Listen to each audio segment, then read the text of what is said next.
I was holding a small blue gift bag when I realized my entire life had been a carefully staged performance, and I was the only one who didn't know I was acting. It was late September, the kind of evening where the air turns golden before surrendering to cold. I had just left my financial advisor's office with trembling hands and a heart so light it almost frightened me. After 40 years of marriage, 20 years of widowhood, and a lifetime of careful saving, I had finally sold the commercial property my husband and I bought in our 30s. The final transfer had gone through that afternoon. The number in my bank account didn't look real. It looked like someone else's blessing accidentally dropped into my life. $2.3 million. I was 68 years old. My name is Margaret Elmswood. A retired school principal. A widow. A mother of one. And until that evening, I believed my son Daniel was the greatest achievement of my life. The blue gift bag in my hand held a tiny knitted sweater. Cream-colored. Handmade. I had bought it after Daniel and his wife, Clara, told me they were finally expecting after 5 years of trying. I cried in the boutique, hugging the sweater to my chest while the young cashier smiled politely at my tears. A grandchild. I thought God had remembered me. Their house was only 15 minutes away. I decided not to call. I wanted to surprise them. I imagined Clara's delighted gasp. Daniel lifting me into one of his bear hugs. We had been closer lately, or so I believed. He called more often. Asked about my health. Insisted I not stress myself managing my investments alone. I just want to protect you, Mom, he would say gently. I felt grateful. Needed. The driveway was half lit when I pulled in. Their living room window was cracked open, curtains fluttering slightly in the breeze. I stepped out of the car, smoothing my coat, rehearsing the happy announcement in my head. I would tell them about the sale. About how I wanted to set up a trust for the baby. About how I could help them upgrade to a bigger home with a proper nursery. I had just reached the walkway when I heard Clara's voice. Sharp. Irritated. I can't breathe in this thing anymore. How much longer do we have to pretend? I froze. Through the thin gap in the curtain, I saw her standing in the middle of the living room. She reached under her loose maternity dress and pulled something out. A rounded silicone belly. My mind refused to process what my eyes were seeing. Daniel was sitting on the couch, leaning forward, elbows on knees. Just a little longer, he said. She sold the property today. I checked the public records. The transfer finalized this afternoon. My fingers tightened around the blue bag until the paper crumpled. Clara tossed the fake belly onto the armchair. She already said she'd help us, she snapped. Why do we need this whole pregnancy circus? Daniel sighed. Because help isn't the same as signing over control. If she thinks there's a baby coming, she'll move faster. She'll put everything in our names so the grandchild is secure. They both laughed. Laughed. She's so emotional about being a grandmother, Clara added. It's almost sad. Daniel's voice softened, the same tone he used on me. She's lonely, Clara. That makes it easier. Something inside my chest cracked, but strangely, I didn't cry. I didn't scream. I didn't burst through the door the way dramatic women in movies do. Instead, a stillness settled over me. 40 years as a principal had trained me to recognize lies before children even finished telling them. I had faced angry parents, manipulative staff members, board politics. I had learned patience as a survival skill. And now my only son believed I was a simple, grieving widow blinded by longing. I quietly stepped back from the window. The gift bag trembled in my hand. I placed it gently on the porch swing. Then I walked back to my car and drove home. The entire drive passed in silence. No radio. No tears. Just clarity unfolding layer by layer. When I reached my house, I made tea. Chamomile. I sat at my kitchen table and stared at the steam rising from the cup. Lonely makes it easier. Perhaps they were right about one thing. I had been lonely. After Harold died, the house became too quiet. Daniel was busy building his career. Clara was always polite but distant. I tried not to intrude. So when they began inviting me for dinner more often, when Clara started resting her hand dramatically over her growing belly, when Daniel asked cautious questions about my estate planning, I thought it was love returning. I had mistaken strategy for affection. I took a slow sip of tea and began thinking like a principal again. If they wanted a performance, I would give them a master class. The next morning, Daniel called. "Mom, we were just talking about you," he said warmly. "How did the meeting go?" "Very well," I replied calmly. "I was actually planning to come by last night, but I felt a bit tired." "Och, you should have called. Clara would have made soup." I almost admired the ease in his voice. "I have some wonderful news," I said. "I'd like to discuss my estate planning. For the baby." A pause. Subtle. Excited. "That's amazing, Mom. Why don't you both come for dinner tonight?" They arrived with flowers and exaggerated smiles. Clara wore the fake bump again. I noticed the way she shifted carefully when she sat down. During dessert, I folded my hands. "I've been thinking," I began. "At my age, it's important to secure everything properly. I met with a new legal team this morning." Daniel blinked. "New team?" "Yes. Specialists in generational wealth structuring. Quite thorough." Clara's smile faltered for half a second. "I've decided to place the majority of my assets into an irrevocable trust." Daniel's fork paused midair. "Irrevocable?" "For the benefit of my grandchild," I continued smoothly. "The funds will be released in structured stages. Education. Housing at 30. Full access at 40. Clara shifted again. "And what about us?" she asked lightly. "Oh, you'll manage it," I said. "As trustees. But there are strict compliance audits. Annual reviews. Psychological and financial assessments to ensure guardians are acting in the child's best interest." Silence stretched across the table. Daniel forced a smile. "That seems complicated." "It protects the child," I said gently. "After all, we must think long term." I watched them calculating. They had expected a quick transfer. A deed. A signature born from grandmotherly sentiment. Instead, they were being handed supervision. I leaned back. "Of course," I added casually, "all documentation will require medical confirmation of the pregnancy for activation." Clara's hand flew instinctively to her stomach. Daniel cleared his throat. "Medical confirmation?" "Ought yes," I said sweetly. "My legal team insists on verified obstetric records. Due diligence, you understand." Their expressions were priceless. I felt no cruelty. Only balance.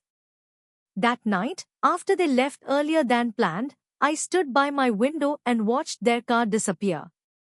They believed they were manipulating a fragile old woman. They had no idea they had just declared war with a retired educator who had disciplined entire school districts. And this time, the lesson would not be gentle. I picked up the blue gift bag from my car and placed the tiny sweater back into its box. Then I opened my laptop and began researching something I had postponed for years. Extended travel programs.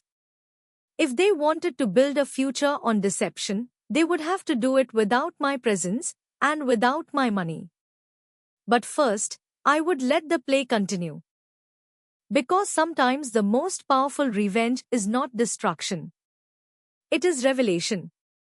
And I intended to let them expose themselves completely. This was no longer about money. It was about dignity. And I had just begun. Daniel called the next morning. Not in his usual relaxed, affectionate tone, but too quickly. Too eagerly. "Mom, Clara has an appointment tomorrow," he said. "With her obstetrician. We'll get whatever paperwork your lawyers need." I stirred my coffee slowly. "That's wonderful news. I'd love to come." There was the smallest pause. "Oh, you don't have to. I insist," I replied warmly. "I want to hear my grandchild's heartbeat." Silence again. Thicker this time. "We'll confirm the time," he said carefully. After we hung up, I smiled into my cup. When people lie, they overcome it. That evening, Clara texted me instead of calling. The appointment had been rescheduled.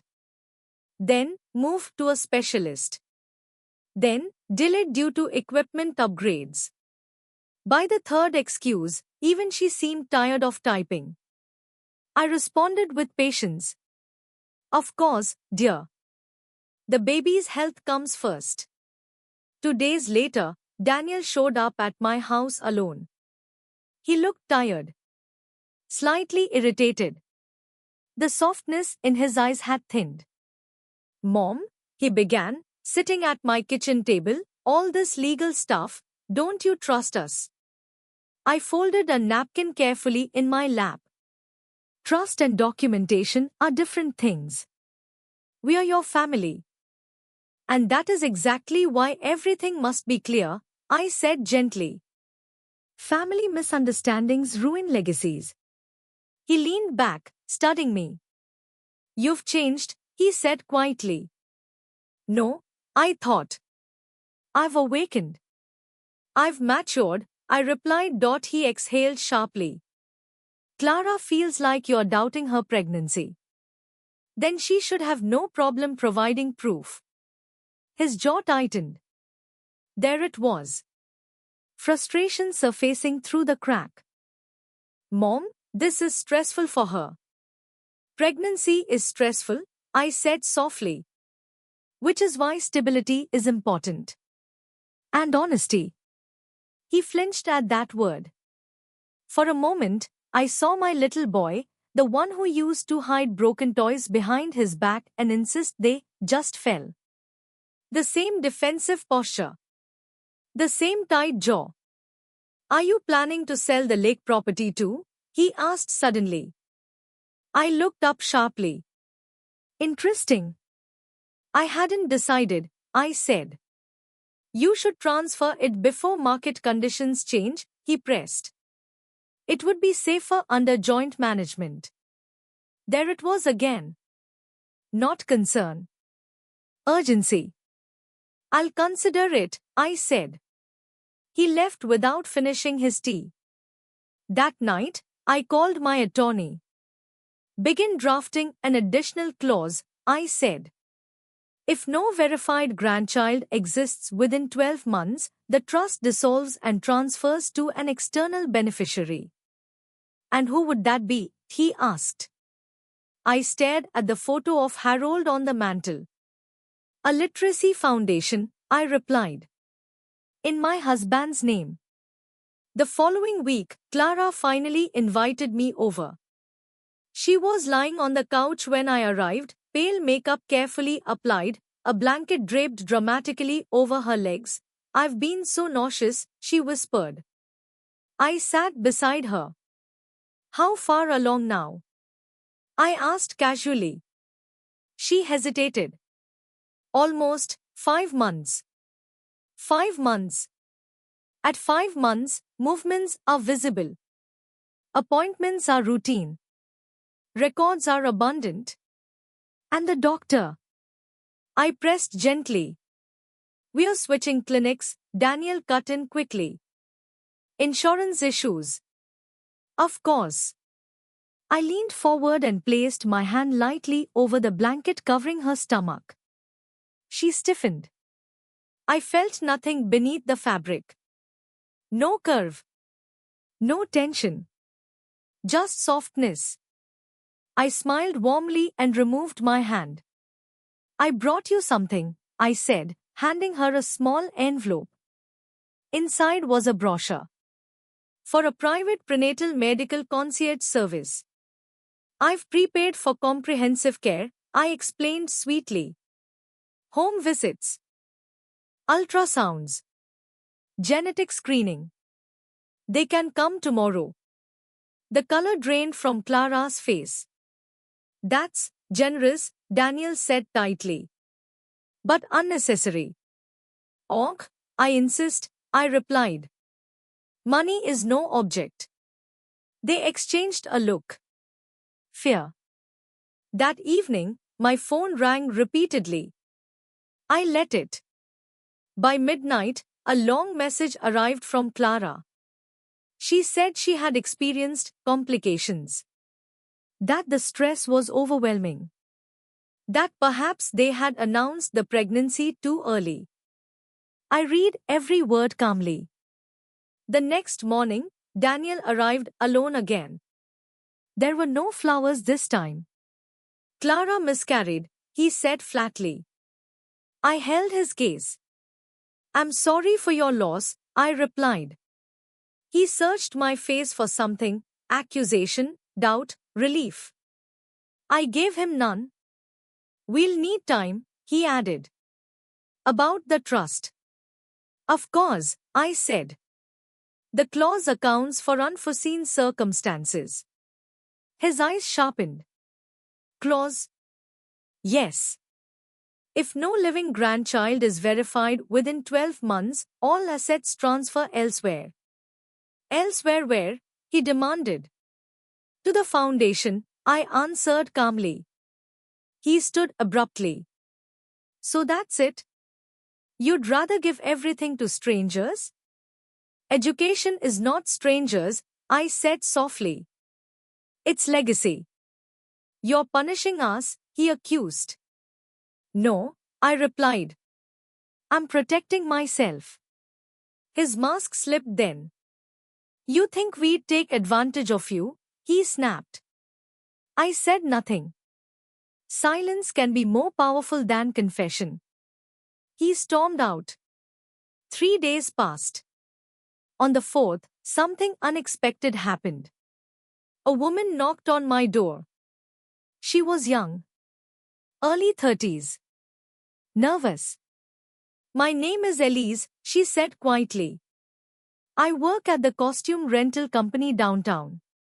My heart remained steady, and she swallowed. "Your daughter-in-law rented a silicone pregnancy prosthetic from us. Extended lease. Paid cash." There it was. Proof, delivered not by confrontation, but by guilt. "I thought you should know," Elise added. "She said it was for a film project. But I saw you once, at the shop, buying baby things." Her eyes softened. I thanked her. Offered tea. She declined. When she left, I didn't cry. I simply placed the final piece on the board. That evening, I invited Daniel and Clara over. They arrived guarded. Defensive. I placed the rental contract on the table. Clara's hands began to shake. Daniel stared at the paper as if it were written in another language.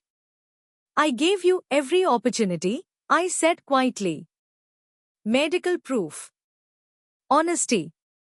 Even retreat. Clara burst into tears.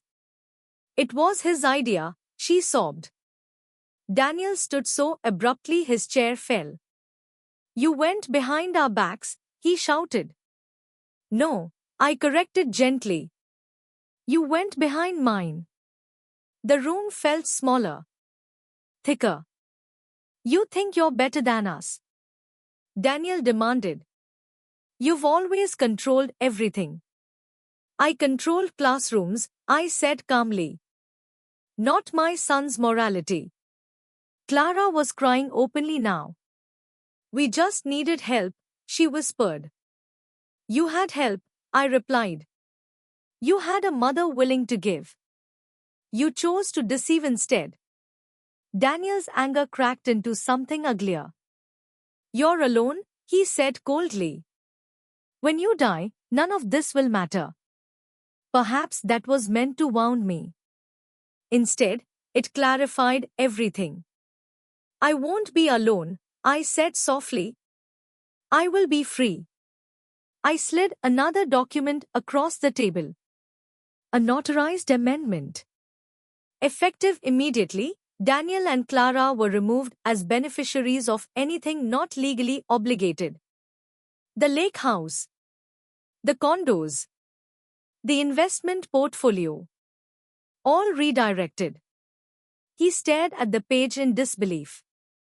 You can't be serious. I am. Clara whispered, what about us? You will build your own future, I replied. Without illusions. They left without saying goodbye. When the door closed, the house did not feel empty. It felt lighter.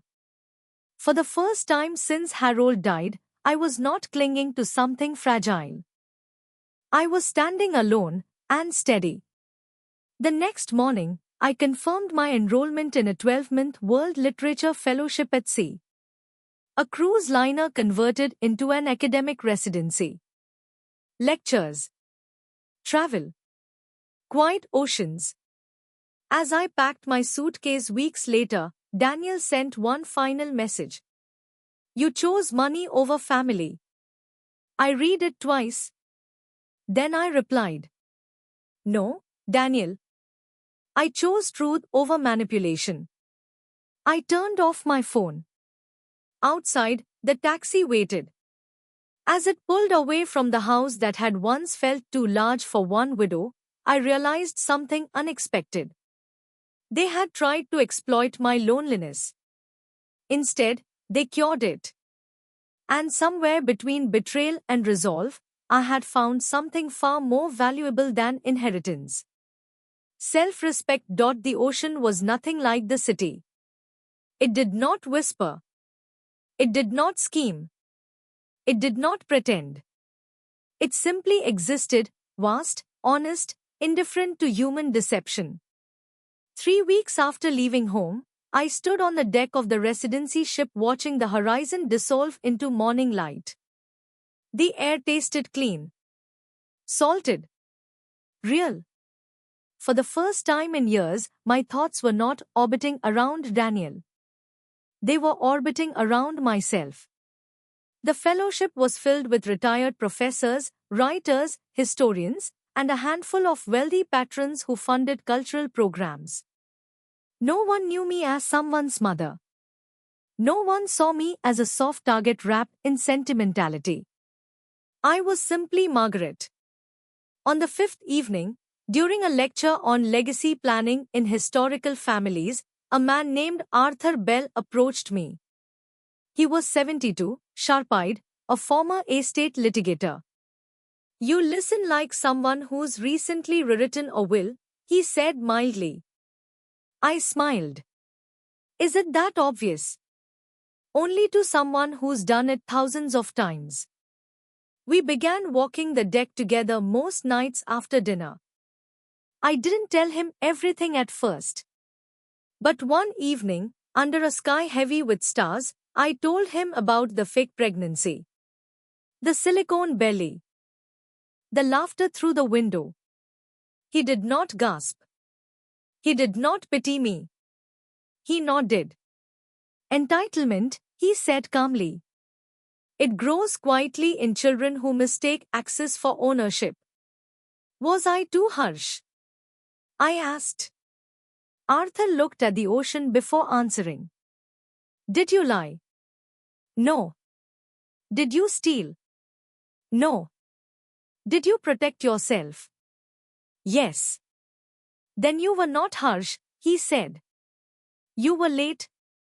That word lingered with me. Late. Perhaps I had delayed boundaries for too long. Confused love with surrender. Halfway through the voyage, an email arrived. From Clara. Subject, please read. I stared at the screen for several minutes before opening it. It was long. Emotional. Carefully structured. She wrote that Daniel had fallen into significant debt. That the pressure of expectations had pushed him into risky investments. That the pregnancy lie had been desperation, not cruelty. That they were now facing foreclosure. She ended with a sentence designed like a hook. He's still your son. I closed the laptop slowly. That evening, I walked longer than usual. Arthur noticed the change in my posture. Storm? He asked. Depths, I replied. He didn't ask more. Instead, he said something unexpected. Sometimes people only value what costs them. When I returned to my cabin, I reopened the email. Foreclosure. Risky investments. Desperation. The maternal instinct does not die easily. It mutates. It argues with logic. It whispers forgiveness even when evidence screams caution. I did not respond immediately. Instead, I contacted my attorney. Run a discreet background review on Daniel's financial activity over the past 3 years, I said. The report arrived 4 days later. Credit lines opened. Maxed. Short-term loans. Gambling transactions. Large withdrawals coinciding with supposed business ventures. And one detail that made my breath steady rather than shake. 6 months before the fake pregnancy announcement, Daniel had taken out a life insurance policy on me. Significant value. My hand remained perfectly still on the page. Accidental death rider included. I reread that section 3 times. There are moments in life when illusion dies completely. This was mine. The lie about a grandchild had been about money. The insurance policy was about something else. I did not cry. I did not rage. I scheduled a call. When Daniel answered, his voice carried forced restraint. Mom. I received Clara's email, I said calmly. There was a pause. We are going through a hard time, he said. I'm aware. Silence. Why didn't you tell me about the life insurance policy? I asked evenly. He inhaled sharply. It's standard planning, he said quickly. You're older. I'm your only child. With an accidental death clause. That's normal. It is not normal to increase it threefold after I sold commercial property, I interrupted quietly. His breathing changed. You're twisting things, he snapped. No, I said. I'm clarifying them. Are you accusing me of something? I let the silence stretch. I'm acknowledging a pattern, I replied. He laughed, but there was no humor in it. You think I'd hurt you? I think, I said carefully, that debt makes people creative. The line went quiet. For a moment, I wondered if I had pushed too far. Then he said something that erased any remaining doubt. If you had just signed things over like a normal parent, none of this would be happening. There it was. Not remorse. Not apology. Blame. I see, I said softly. You abandoned us, he continued. You chose strangers on a boat over your own family. I chose distance, I corrected. There's a difference. You're paranoid, he said coldly.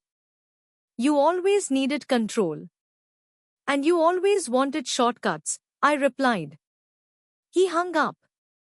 I stared at the dark screen of my phone. The ocean outside was calm. Inside me, something final settled. When the ship docked in Lisbon 2 weeks later, I stepped onto land with a decision already formed. I would not rescue him.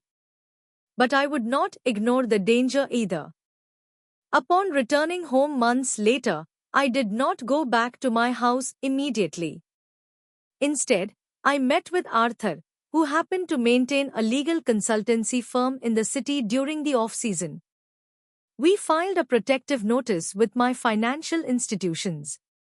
Any changes to my accounts would require in-person biometric confirmation. We restructured my estate again. This time, with an additional clause, any attempt to coerce, manipulate, or endanger me would result in automatic disinheritance without appeal. It was airtight. Only after everything was secured did I drive back to my home. The lawn was slightly overgrown. The air smelled of early winter. When I entered, nothing had changed, yet everything had. There were 3 voicemails waiting. From Daniel. Short. Frustrated. Then one final message. We are leaving the state. No goodbye. No apology. Just movement. I did not try to stop him. Weeks passed. Then months. News travels quietly through old acquaintances. I learned through a mutual friend that Daniel had declared bankruptcy. That Clara had moved back with her parents. That their marriage was strained. I felt sadness, but not guilt. One evening, as I sorted through old boxes in the attic, I found something small and forgotten. A drawing Daniel made when he was 8. Stick figures. A house. The words written in uneven pencil. Mom keeps us safe.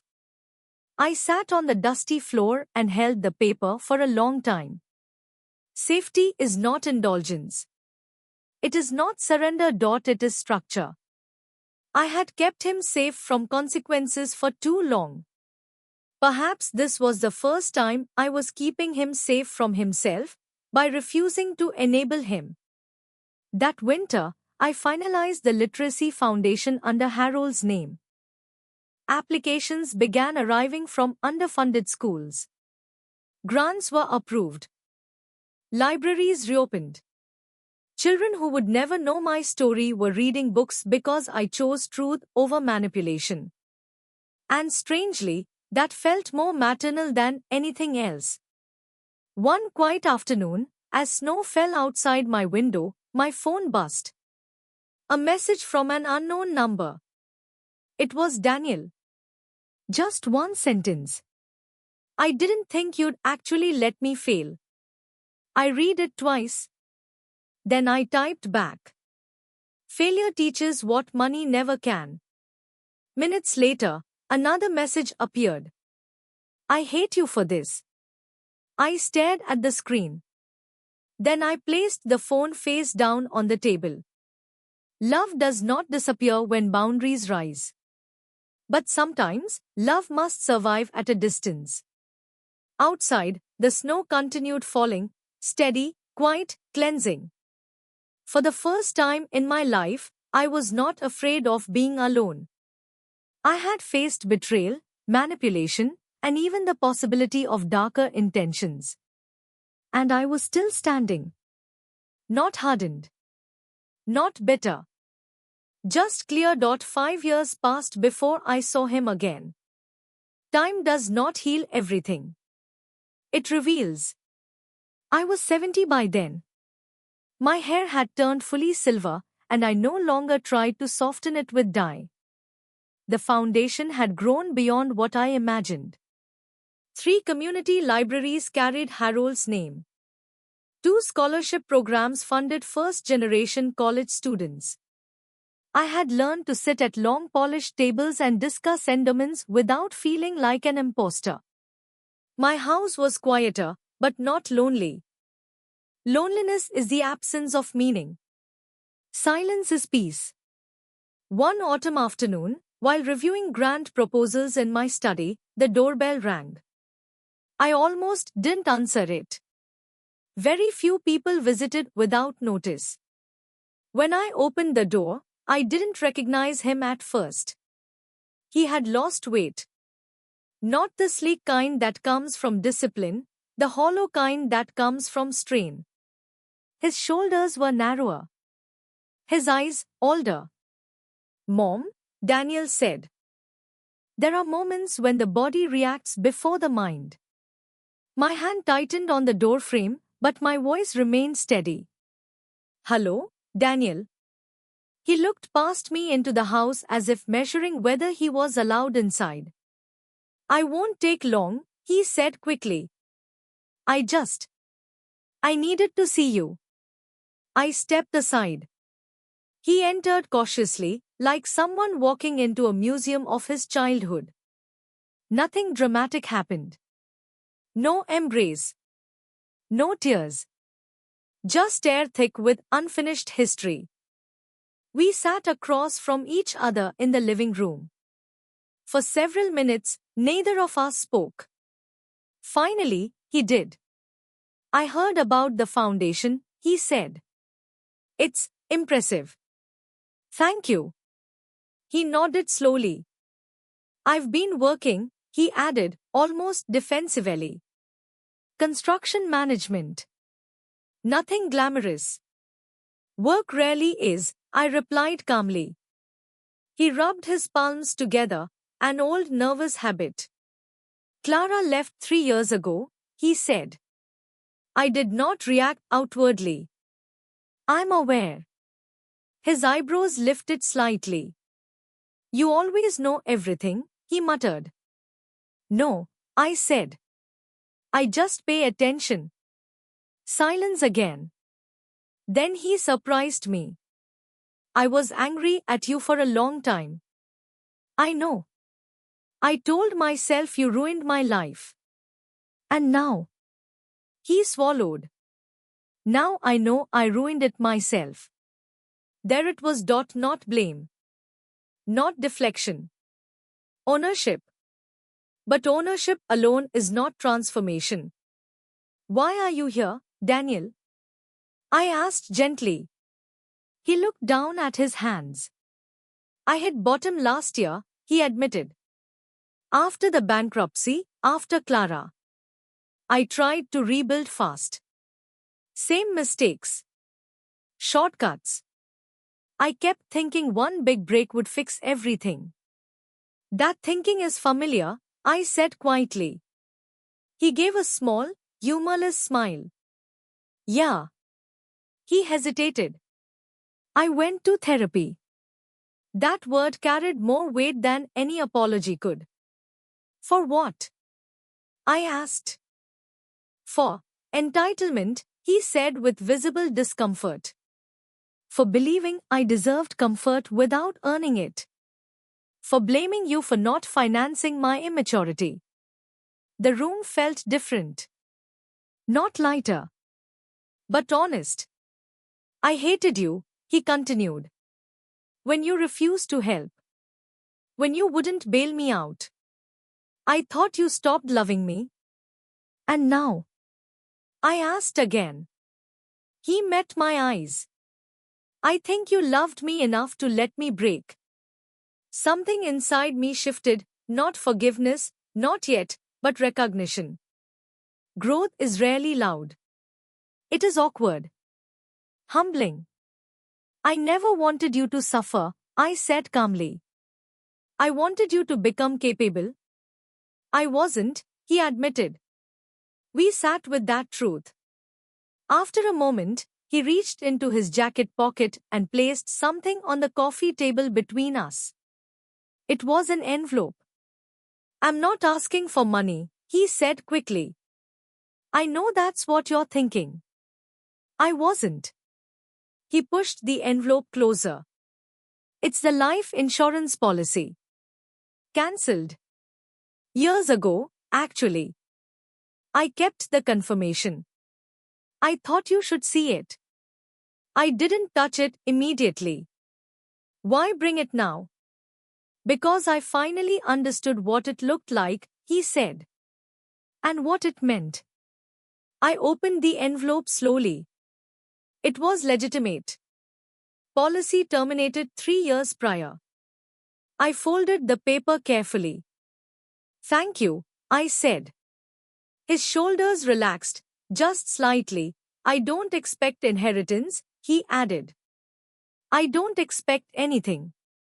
I don't want to be the man who tried to profit from his mother's death. He looked ashamed. Not performatively. Deeply. Shame, when acknowledged, can be the beginning of integrity. What do you want from me, Daniel? I asked softly. Nothing material, he said. Just a chance to not be a stranger. The request was small and enormous. Rebuilding trust is not an emotional decision. It is a structural one. Trust is earned in patterns, I said. Not speeches. I know. Consistency, I continued. Boundaries. I understand. I studied his face. There was no hunger in his eyes now. No calculation. Just fatigue. And something close to humility. You may visit, I said finally. We start there. His eyes filled, but he blinked the tears back. Thank you. Understand something, I added calmly. My estate plans have not changed. He nodded immediately. They shouldn't. And any manipulation, I said evenly, ends this permanently. It won't happen again. I hope not. We stood at the same time. For a second, we hesitated. Then he stepped forward and hugged me. It was not the desperate clutch of a man seeking rescue. It was careful. Respectful. When he left that afternoon, I did not feel victorious. I felt cautious. Time passed. He visited twice a month. Never asked for money. Never hinted at it. He spoke about work. About paying debts slowly. About learning to live within limits. One evening, while helping me install new bookshelves in the Foundation's newest library, he worked quietly beside a group of volunteers. He did not introduce himself as my son. He introduced himself as Daniel. Later, as children ran through the aisles choosing books, he watched them with something thoughtful in his expression. You did all this, he said quietly. I invested, I corrected. In something that grows. He nodded. I wish I'd understood that earlier. Understanding rarely comes early, I replied. Months turned into a year. Trust did not fully return, but it began to exist again. One spring morning, he arrived with coffee and a small potted tree. For your garden, he said awkwardly. It's slow growing. I raised an eyebrow. Like trust. He smiled, genuinely this time. Exactly. We planted it together in the backyard. The soil was firm. The work simple. As we covered the roots, he spoke without looking at me. I used to think you owed me a future. I waited. Now I know I owe myself one. That was the moment I allowed a small piece of my heart to unclench. Redemption is not dramatic. It is repetitive. It is showing up when there is nothing to gain. Years later, when I updated my will one final time, I did not remove the protective clauses. But I added something new. A conditional trust. Not immediate wealth. Not entitlement. But matched contributions. For every dollar Daniel invested in community work, the foundation would match it. If he chose integrity, opportunity would meet him halfway. When my attorney read the addition aloud, he looked at me curiously. "You trust him?" he asked. "I trust the man he is becoming," I replied. Outside my window, the small tree in the garden had grown taller. Not towering. Not dramatic. But steady. Like the second chance I had chosen to allow. Life does not give perfect endings. It gives layered ones. I was no longer the naive mother. He was no longer the reckless son. We were two adults rebuilding something fragile, not because blood demanded it, but because growth made it possible. And that, perhaps, was the real inheritance. The first sign that something was shifting came quietly. Not with shouting. Not with betrayal. With paperwork. Daniel had been coming to the foundation regularly for almost a year. At first he helped with small things, inventory, logistics, supervising repairs in the older buildings. He never asked for a title. Never asked for a salary increase. He worked the way men work when they are rebuilding themselves brick by brick. But growth changes the air around a person. Board members began to notice him. "He has practical sense," Mr. Hawthorne once said during a meeting, adjusting his gold cufflinks. "And he understands operations." I listened without expression. Another woman on the board, Elise Grant, leaned forward. "And he's young enough to modernize things. We're expanding. We can't run this like a sentimental charity forever." Sentimental. That word lingered. The foundation had always operated on one rule: people before profit. Sustainable investments, yes. Growth, yes. But never at the cost of purpose.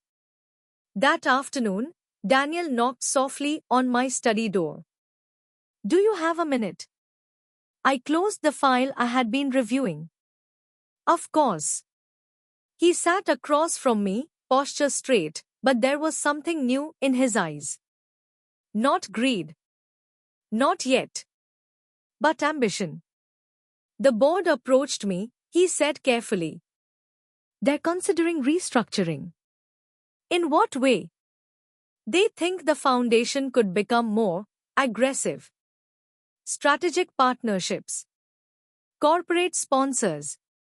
Real estate development attached to our properties. The returns could triple." "And the cost?" I asked calmly. He hesitated. "Some of the smaller community programs might be cut. They don't generate measurable impact."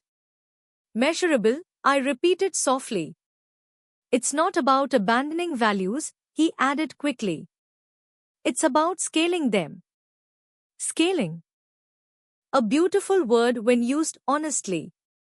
A dangerous one when used as disguise. "And what do you think?" I asked. He looked at his hands. "I think we could help more people if we had more capital." "And how would you acquire it?" "Partnerships. Leasing unused land. Maybe selling one of the older properties and reinvesting." There it was. Sell. Years ago he had wanted immediate wealth. Now he wanted influence. Power rarely announces itself as greed. It calls itself efficiency. I studied his face. "Do you believe in the mission as it is?" I asked quietly. Yes. Or do you believe it needs to be corrected? Silence stretched. I think it needs to evolve. That answer was honest. And dangerous.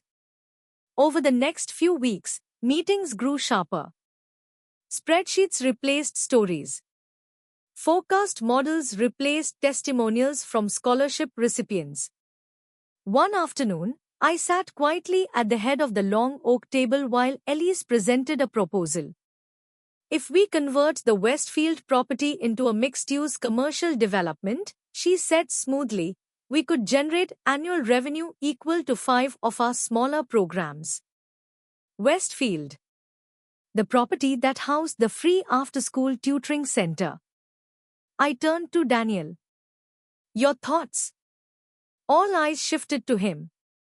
He cleared his throat. It's a viable opportunity, he said evenly. We could relocate the tutoring program to a cheaper facility. Across town? I asked. Yes. Where transportation access is limited? He didn't answer immediately. The numbers are compelling, he said instead. Numbers. I leaned back in my chair. And the children? I asked quietly. The room stilled. Elise exhaled sharply.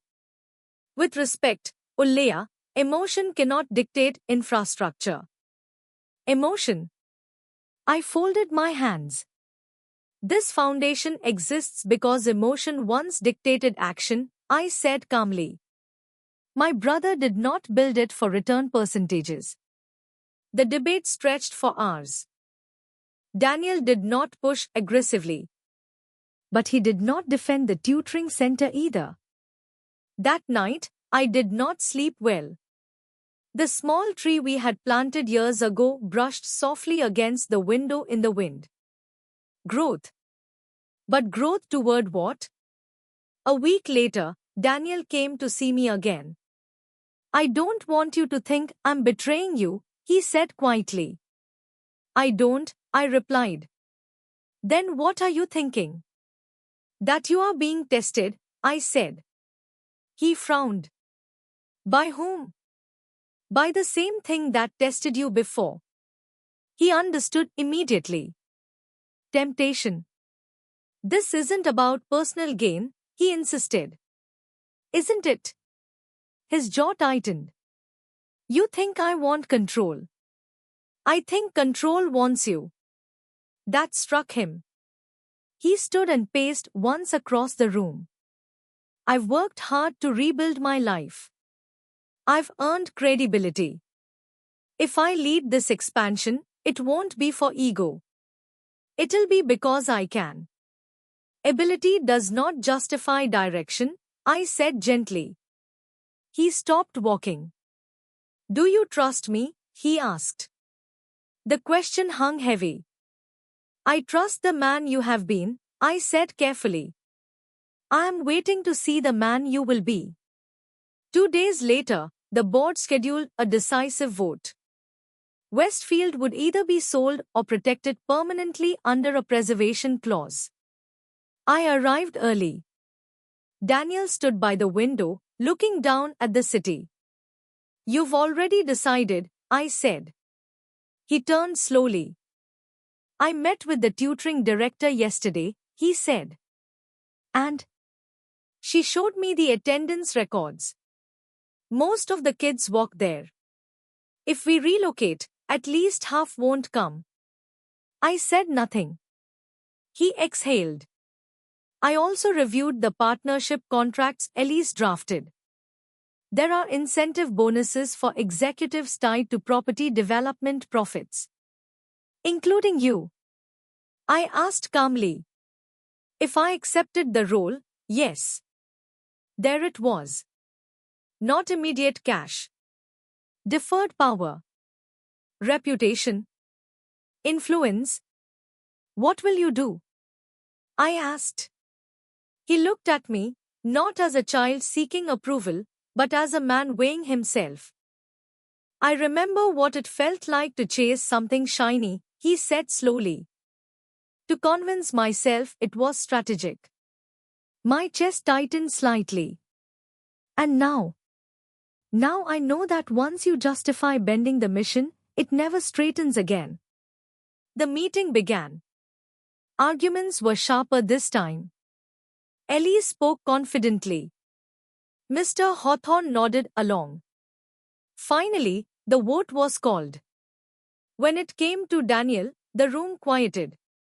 He looked down at the documents before him. Then he spoke clearly.